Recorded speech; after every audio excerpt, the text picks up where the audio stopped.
very beautiful evening to you. You're welcome to another exciting Sport Extraordinary on Atlantic Television Network. My name is Kingsley Mano. On today's edition of the show, we're going to talk about, the English Premier League. Manchester United, of course, continues the unbeaten run as they were able to, of course, play out a 1-0 draw against West Ham United yesterday. There's also other fixtures as well in the Premier League tonight. Manchester City looking forward to close the gap between them and Arsenal on the Premier League table. The look comes against Fulham tonight, and we'll take a look at that particular fixture as well as other interesting stories revolving around the beautiful world of sport. Promises to be another exciting edition of Sports Extraordinary. We'll take a break. When we return, we'll unravel all that you need to know revolving around the beautiful world of sport this evening. Stay with us. We'll be right back.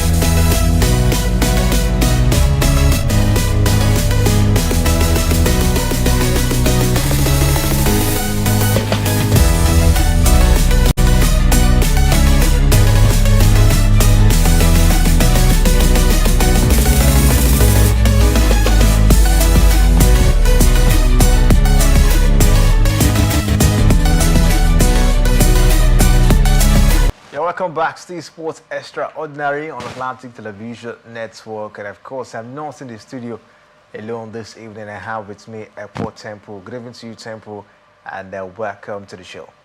Yeah, it's a beautiful evening, I must say, and glad to be here today. All right, sir, let's move on. A really beautiful evening. And we have a whole lot, of course, for you on today's edition of the show. Let's talk about the CAF Champions League, because a whole lot we've heard from that performance of Rivers United, in the CAF Champions League. Rivers United coach Finidi George has called for reinforcement after his side in the CAF Champions League campaign ended in disappointment, admitting his players were exposed by the demands of continental football following another damaging defeat in Group A. The 2021 and 2022 Nigerian champions sit bottom of the group, with 1 point from 5 matches, having lost 4 games and drawn once, conceding 10 goals and scoring just 2. Their last setback came in a 4-1 home defeat to defending champion Pyramid of Egypt, a result that confirmed their elimination before the final round of fixtures. Despite the continental failure, Rivers United remained joint top of the Nigerian Premier Football League table, with 4 games in hand and are in contention to return to the Champions League next season. Finidi believes the squad strengthening will be essential if the club qualify again for the CAF Champions League. The defeat followed earlier losses to Pyramid in Cairo, RS Berkane of Morocco, and Power Dynamos of Zambia, with Rivers United only positive results, a goalless draw away in Ndola. They now face RS Berkane in Morocco in their final group fixture on Saturday with Pride. But the Pride, the only thing left to play for. What do you make of it? Finidi, of course, is saying that the club was not properly strengthened in terms of, squad, at this point in the CAF Champions League. You think it's the reason Rivers United couldn't do well in the CAF Champions League? I don't think that the fact that the club was not strengthened, that's why they didn't do well. I think that he knew that the moment they came second, okay, he knew that expectations are high. They're supposed to have, their squad. Maybe they did, okay, got few players and also took out few players. But then you ask yourself, those players were the players, are purchased or transferred for the purpose of playing in the Champions League. Because if my memory serves me right, if you are playing the Champions League, there's a level of trade that you will engage in during the summer window. Did Rivers United did such? Did they really prepare that they want to get players that will apply that trade in the Champions League? Maybe that's a question to answer in some other edition of the show. But I think that to the best of the knowledge. As at that time, a lot of issues around what will I call it? Issues around instability, also that caused it. But take nothing for granted. Rivers United gave what they have, and what they have isn't enough for the continent. What they have can be enough because of the quality in the league right now. Rivers United seems to be the best side in the league. They go away from home, get points, come back home, win their games. They are still on the sharing the top spot with Ikorodu City with 41 points. They have 4 points, outstanding. That tells you that when it comes to the league settings, they have the quality and they are delivering. That quality cannot be matched at the level of the continent. That's the disparity. That's why that is the depth of score and the quality in the score is not enough. Otherwise, you cannot move to arguably a second tier player, substitution of a pyramid. Yes, we argue that pyramid is the best team in Africa as stands now because they are the defending champions. But defending champions cannot come to your home and crash you 4-1. Yes, that when they're using their B team or their second tier team. So I think that all of this point to something that we are not at the level, because the level of quality in the Nigerian league is not as comparable to that of the North Africans. That's one. So I agree with him that maybe subsequently it's an eye opener now. You need to get the best of quality. Forget about trading within the system. You need to, if you want to play, of course, the issue of saying they have to qualify. They should qualify. Because they should win the league this season. They should qualify and play in the continent next year. And I hope that they can even beef up the squad. Go to other leagues, spend some money. That's what the Yimba did. Get the best of players, get 4-5 players, and beef up your squad and see if they will not go far. When they played in the CAF Confederation Cup, did they not go far? Check that season. Look at the players that were playing there. So I think that arguably you think that maybe playing the CAF Champions League, that's the uppest league in the continent, and you don't take for granted the level of your squad depth. So I think that Rivers United got it all wrong because they thought that they are playing the CAF Confederation Cup, which truly is a different ballgame altogether as compared to the CAF Champions League, and the difference is very clear because you cannot just have a point, a point in a group where you have big names like Ares Bekane, a point, and then you lost 3 games at home. It is not a good record at all for Finidi Joe. Yes, thank God he has admitted that there was a lot of issues in the side. There's a lot of identity in the CAF Champions League as compared to the MPFL. So they need to go back and then see how far they can regroup and see how far they can get. They need to spend money. Go outside the shores of Nigeria because we don't have the quality anymore in the Nigerian league. Go outside and scout for players and get the best of players that can be convinced to play for you and play in the Champions League. That's the only way you can compete at the top level with other leagues, in Africa. So the question is as well, is taking a look at the disappointment in the CAF Champions League for Rivers Supers. Is it a Rivers United thing? Is it Rivers United not being in good shape, or they don't really have the quality of players that could possibly have a very impressive performance all week, or to say the league is also at fault here? The last time an MPFL team won the CAF Champions League was a very long time. I think it's over 10 years to say at this point in time. Ehimba won it, I think, back to back. I think that was 2004, 2003, 2004. At that time, no Nigerian team has won the CAF Champions League since then. In fact, for a very long time now, this is the first time an MPFL team has gotten to the group stage of the CAF Champions League, and it is Rivers United. So you take a look at all of this at this point in time. Are we to really blame? Because I see some people blaming Finidi George that is really not a good coach. He's not tactically, tactically he's not good enough, and all of that. We saw some fans, abusing him down there in the Uyo Stadium after that loss, as his time. Take a look at it. Looking at the struggle for MPFL teams, in the continent.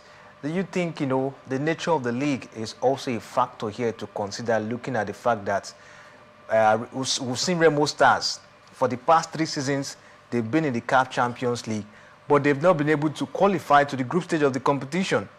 This Rivers United that have done it after a very long time now at this point in time.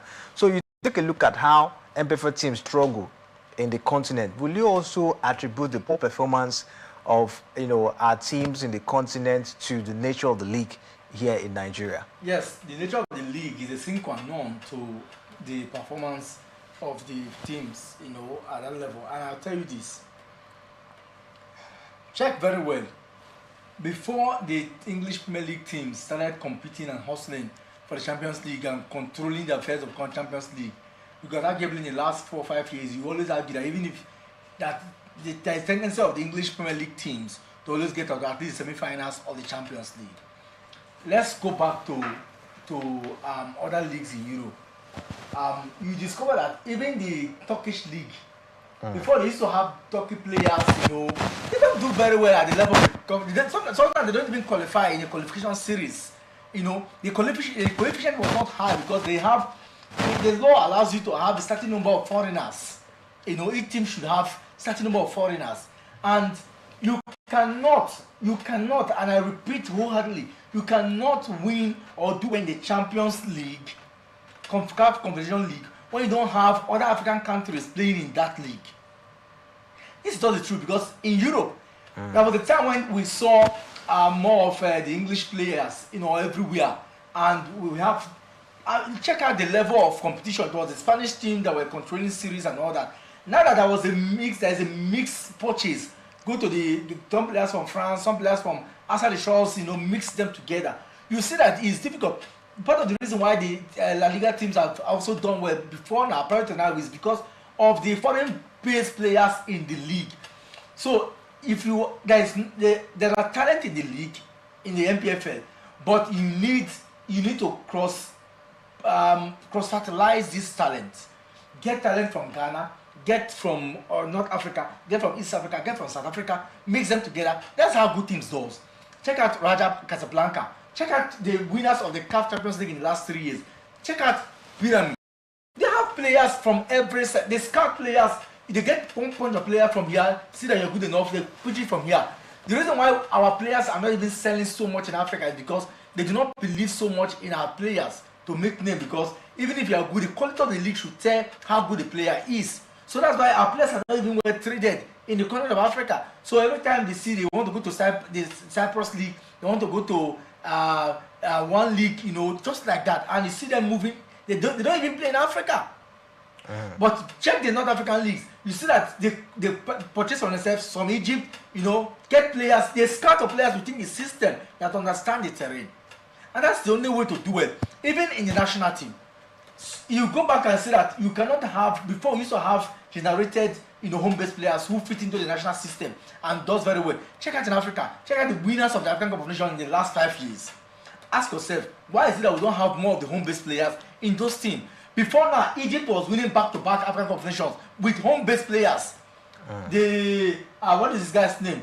The guys, big names, Hadris of this world, and Al-Ali and all that. They were winning names, Modrica and all that, Mohammed and all that. But go and check again about Abotrika, that guy. Go and check again how many of these leagues, the national team do have 70% of home base. None. So things have really changed. So if you want to win the cup, or if you want to compete highly, you need to cross-fertilize with other leagues.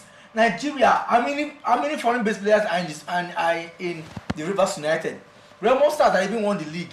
They used to have one Benin Republic player. Where's the player? He has gone. Ghana player. Where's the player? They have gone. They barely sign 1 year contract with the clubs. So that's why the fundamentals are. We need to look at the foundation.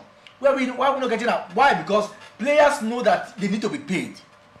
The remuneration of players needs to be well balanced with their lifestyle. You don't come to a league where the highest player is barely earning 700,000 and you allow me to play. Whereas I can go elsewhere and get a higher chunk of that amount of money. In the North African leagues, players are well paid as compared, and the life they live there well balanced. Yeah. So you sign a contract, you know that okay, for this period in time, if you are in for, you give out your best. It is not common in the Nigerian system. Even tried it some time ago, and we saw the positive effect. Remo Star tried it, and because it's a private firm, they could not cope up with it. Even Rivers United tried it, signed the captain, goalkeeper, some time ago with about 1 million naira, price tag and all that being as remuneration every month. And they signed a defender, what is his name? Who after some time, all went away. And all of these players is so show of there's no consistency. If you have a player, two players that are earning 1,800,000 every month, I tell you for sure that you see players stay, they will sign longer contract because what are they looking for elsewhere when you are giving them those amount of money here? That's different from even their match allowances. So you see, that's the problem we have because we need to be ready to do sports business, and until we get to that level, we cannot. But like I said, if you must get talent elsewhere, you must be willing to pay them well.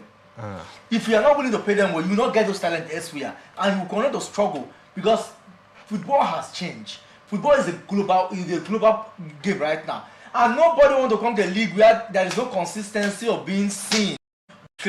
There's no visibility, and that's why people don't want to come because, bros, I don't want to die in the Nigerian Premier Football League. If I play 2-3 years, I want to move on to another higher echelon of football activity. I want to be seen by European scouts. I want to be seen by top African teams that are scouting players. That is how it is done, and that's why you see that it's difficult because one day we are in app, we are watching via app. The next time you see club now streaming themselves. There is inconsistency in the visibility of our league.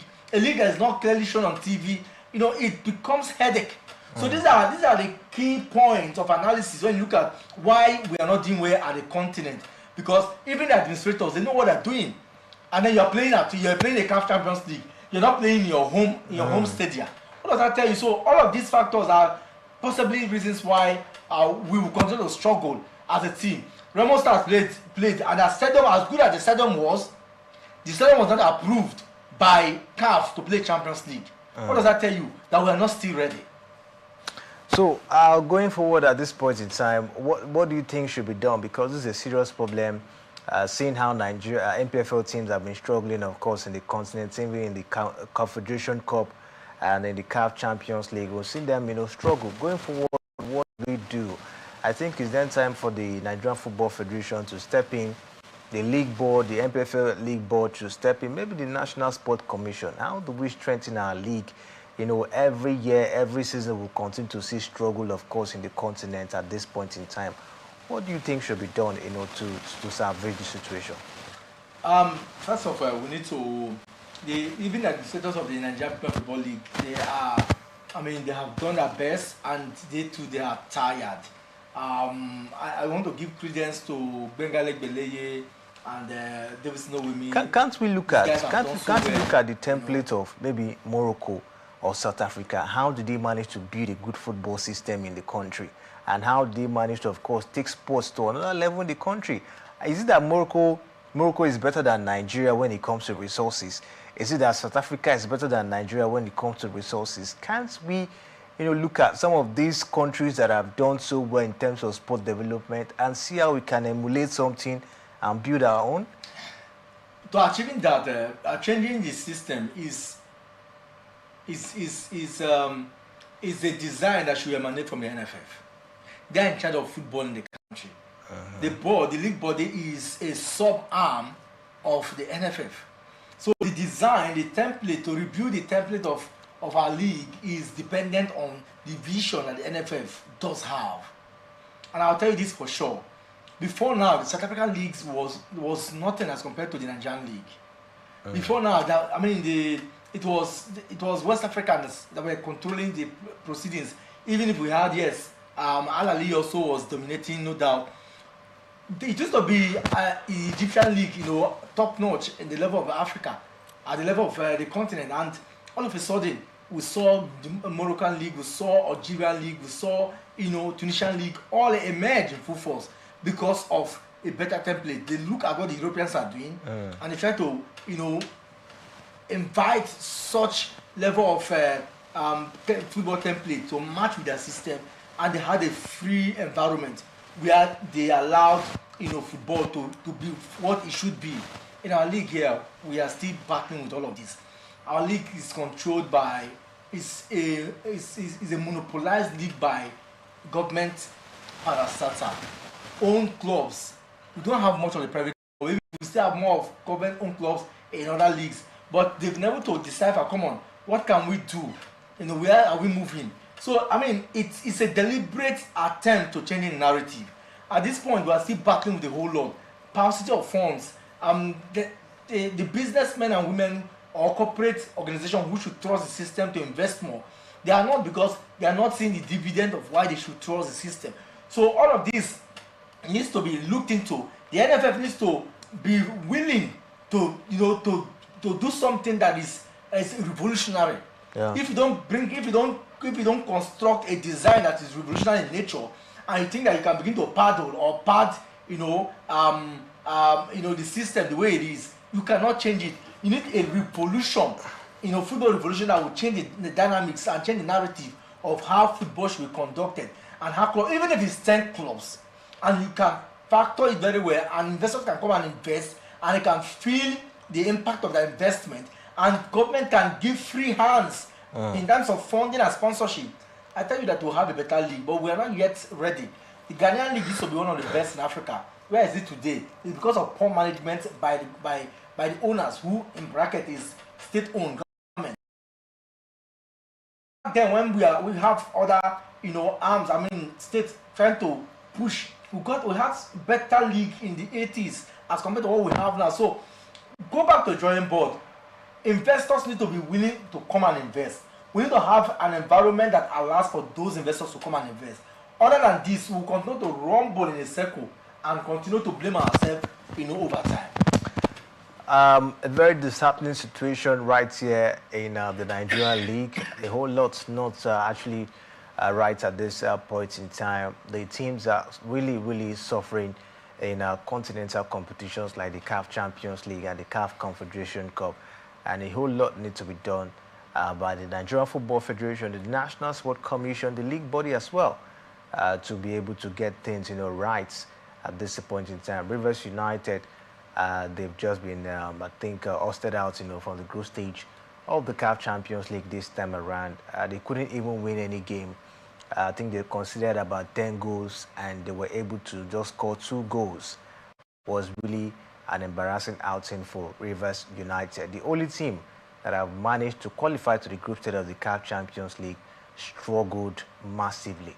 And then there needs to be a massive change as well to make sure that teams, in the Nigerian Premier Football League tend to get a better outing, down there.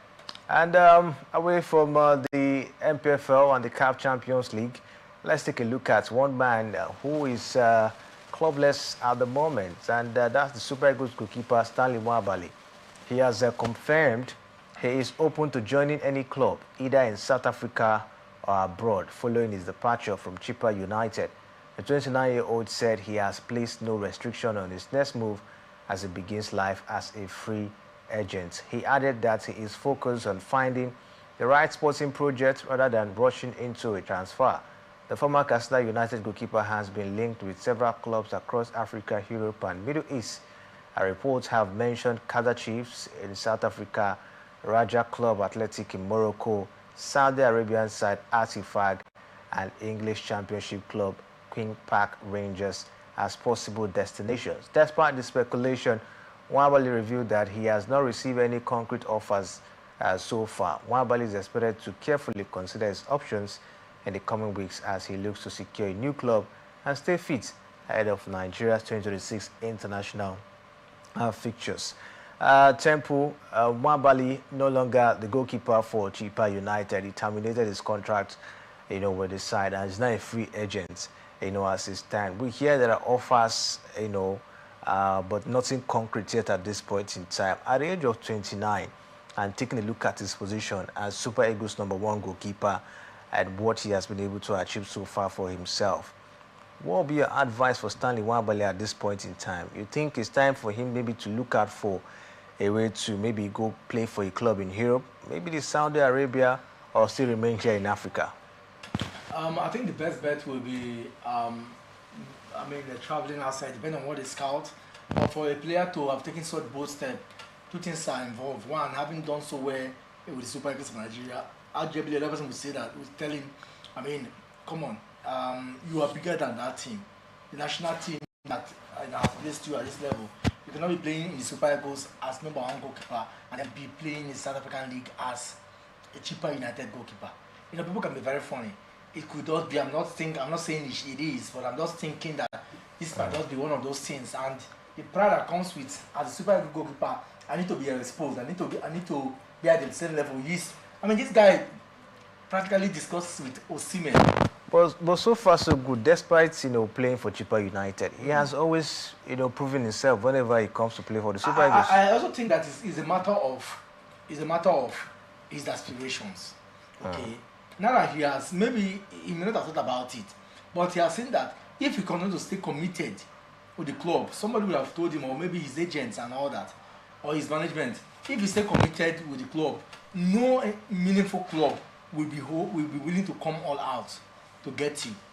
But if you're a free agent, you can make the right choices to go to wherever you want to go and bargain and get those deals. Maybe also looking at his value as well.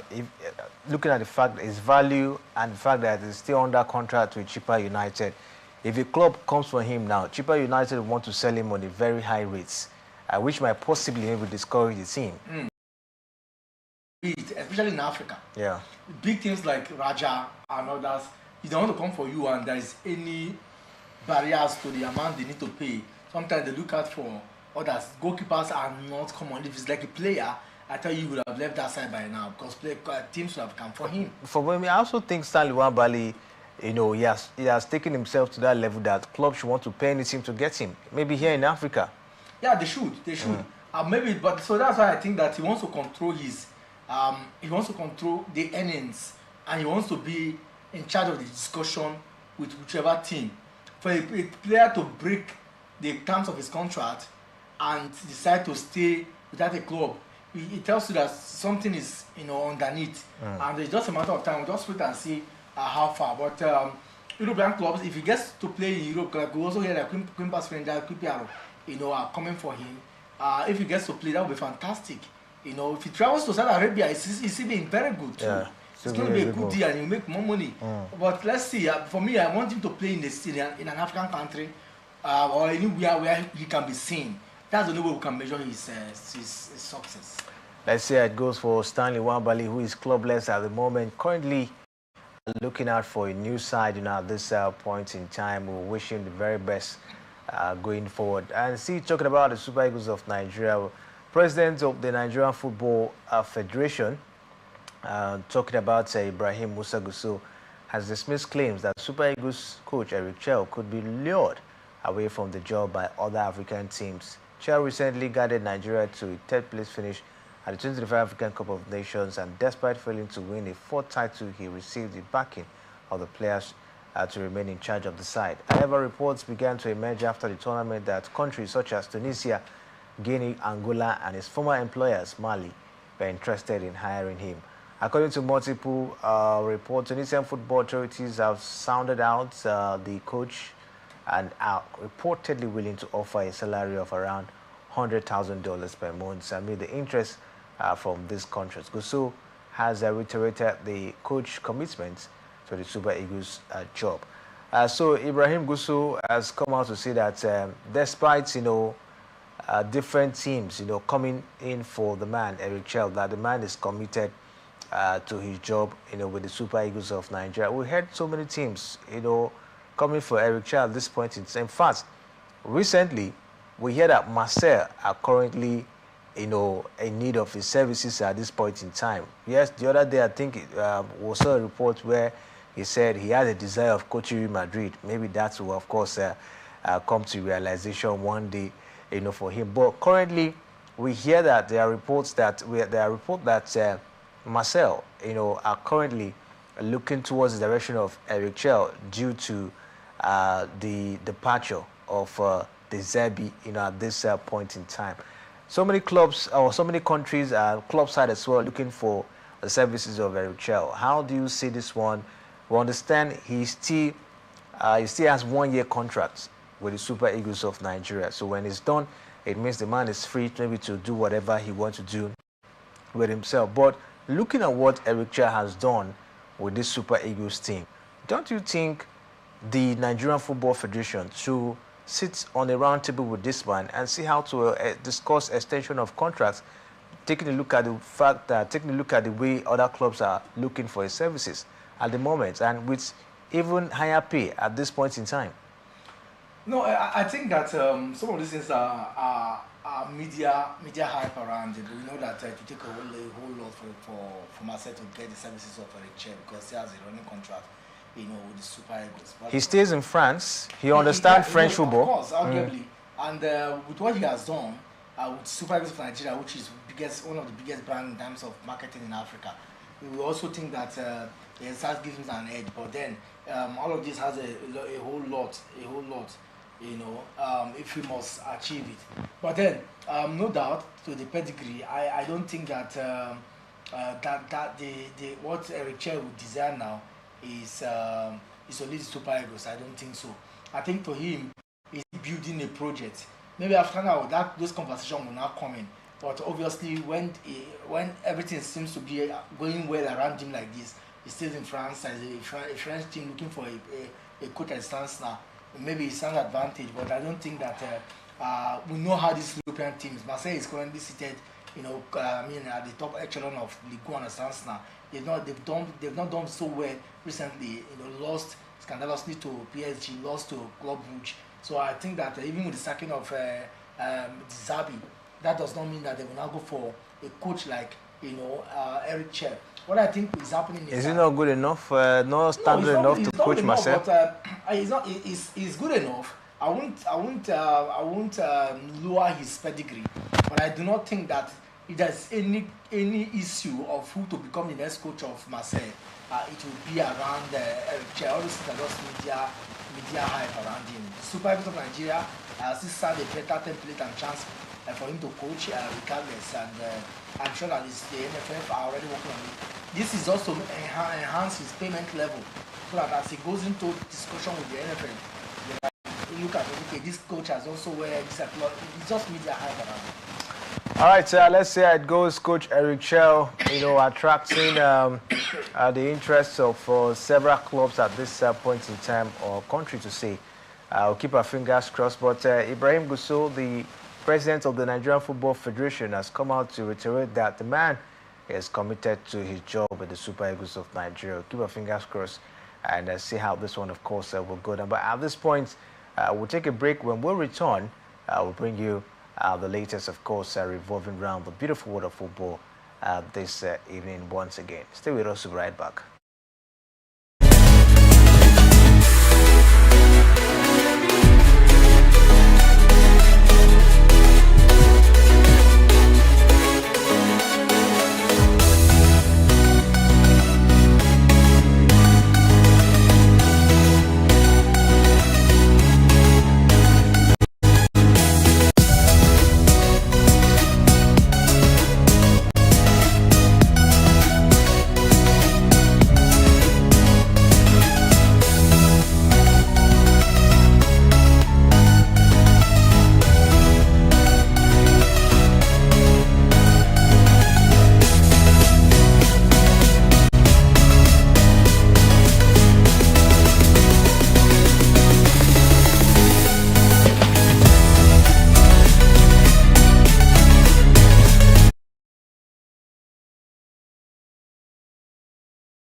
back. Still Sports Extraordinary on Atlantic Television Network. And of course, we'll be bringing you the latest revolving around the beautiful water sports this evening. Still talking about the issue of course, coaches moving from one team to the other. This evening, we're going to report that Coach Roberto De Zerbi has left Marseille by mutual agreement. The French club said early today, after they were trashed 5-0 by bitter rivals Paris Saint-Germain.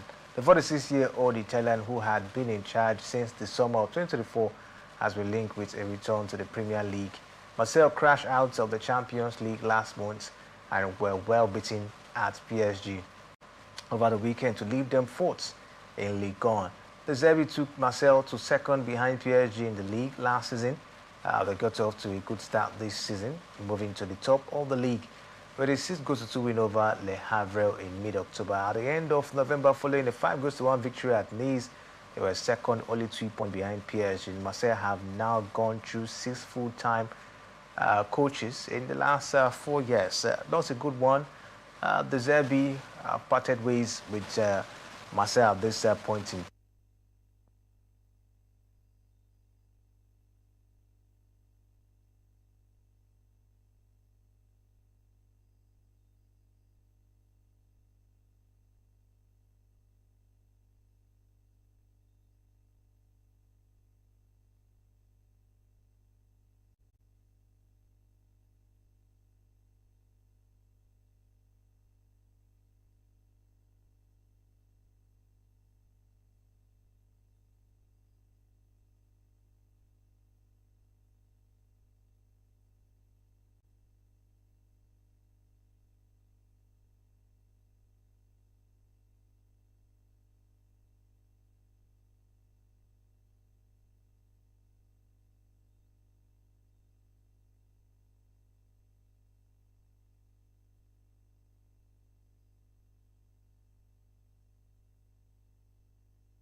I mean, nobody saw that move to Ligue 1.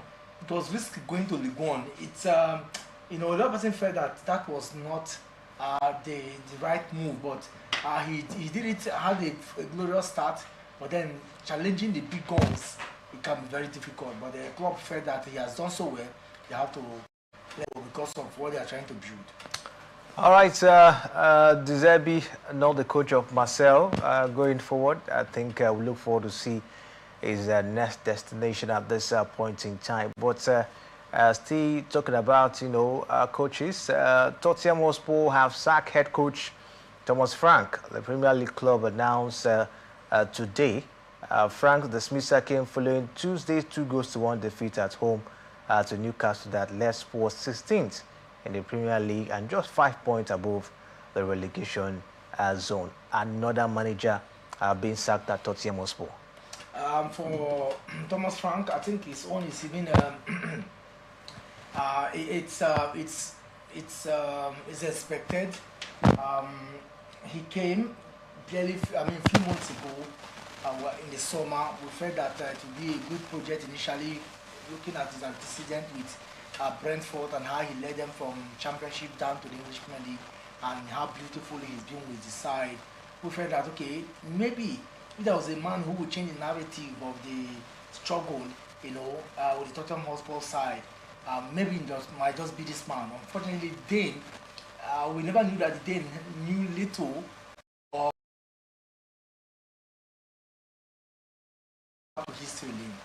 Tottenham Hotspur has had good coach like Mauricio Pochettino, and I can tell you that in the history of Tottenham, at least in the last 20 years, no manager has been so popular like Mauricio Pochettino.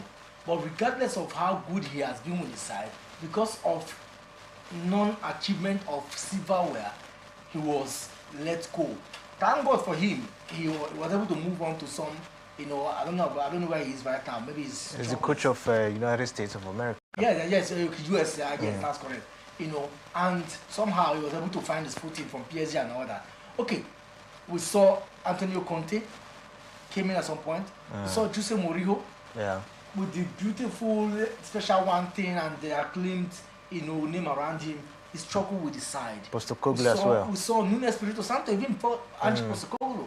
Nuno came, and Nuno was a shadow of himself, And then we now saw the Australian Ange Postecoglou, who came and had the mentality of trying to get something at the end of in his every second year, which he achieved. But with that achievement of winning the festival, where in as many years as possible, you can mention maybe 71 years, you can even say, he was not given a second chance.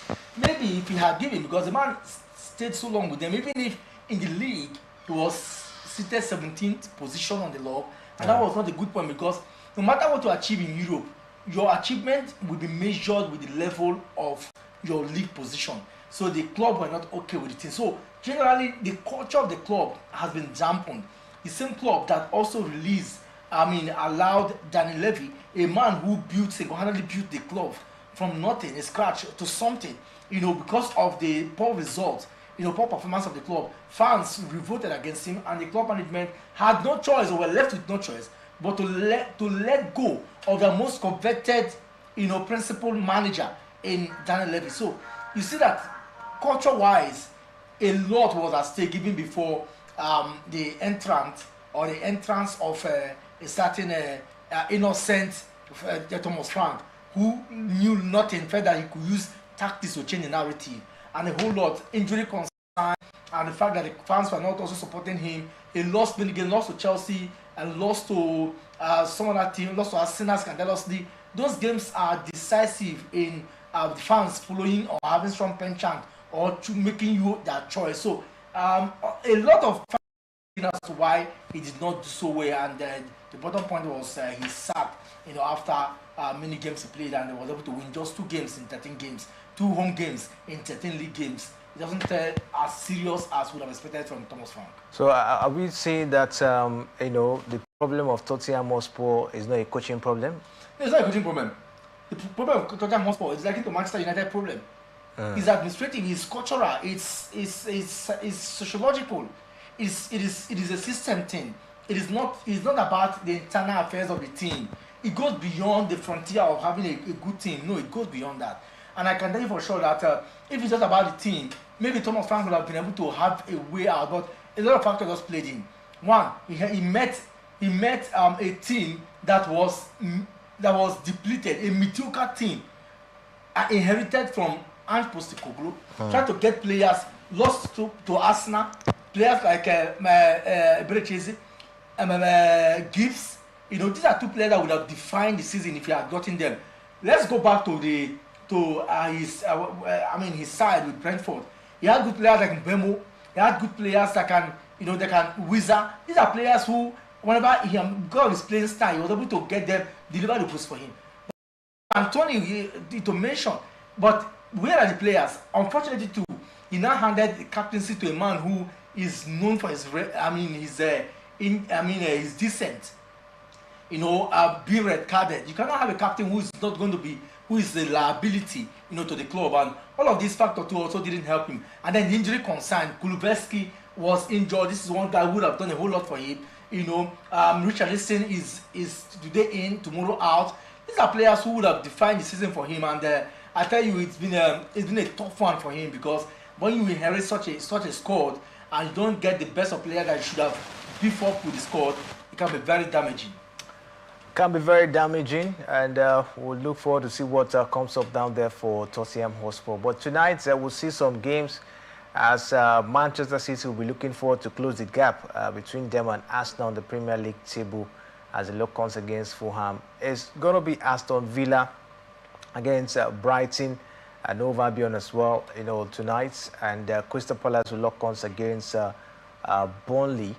And we'll see Nottingham Forest against Wolverhampton Wanderers. Those are some of the fixtures we'll be expecting tonight in the English Premier League. There's going to be Sunderland as well against Liverpool, and we'll look forward to see how that one, of course, will go down. But Temple, what do you make of these games tonight, especially the game between Manchester City and Fulham? City will be looking forward to close the gap. Can they get the job done tonight? To be a very, a very difficult one, but yes, they can because they're going to play at home. And I think that the pressure will be much on the both sides. For Fulham, they've not been very fantastic the way we've known them. A lot has been happening with the side. Okay, and then I think that for the guys at Etihad, they have the same thing that Ateta do have now.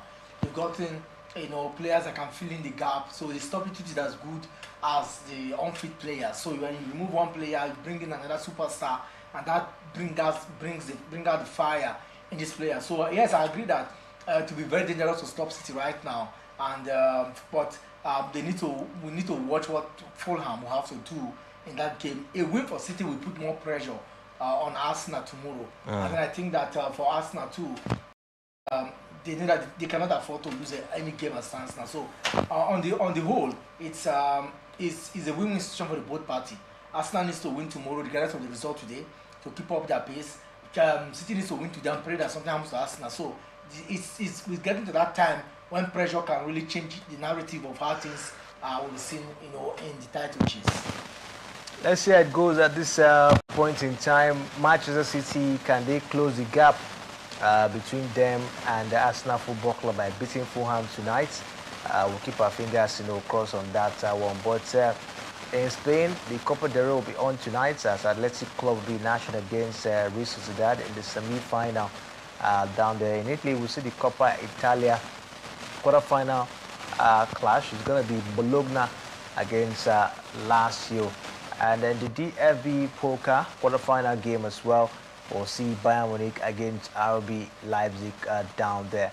Promises to be another exciting games to expect tonight. Let's see how it goes. But at this point, to call it a wrap on the show, special thanks to Temple for doing justice on the show this evening. You can go down to different social media handle: Facebook, YouTube, Instagram, and X. The conversation, of course, continues right there. I'll be back here tomorrow, 7 a.m. To bring you the results from some of the games, tonight, right here.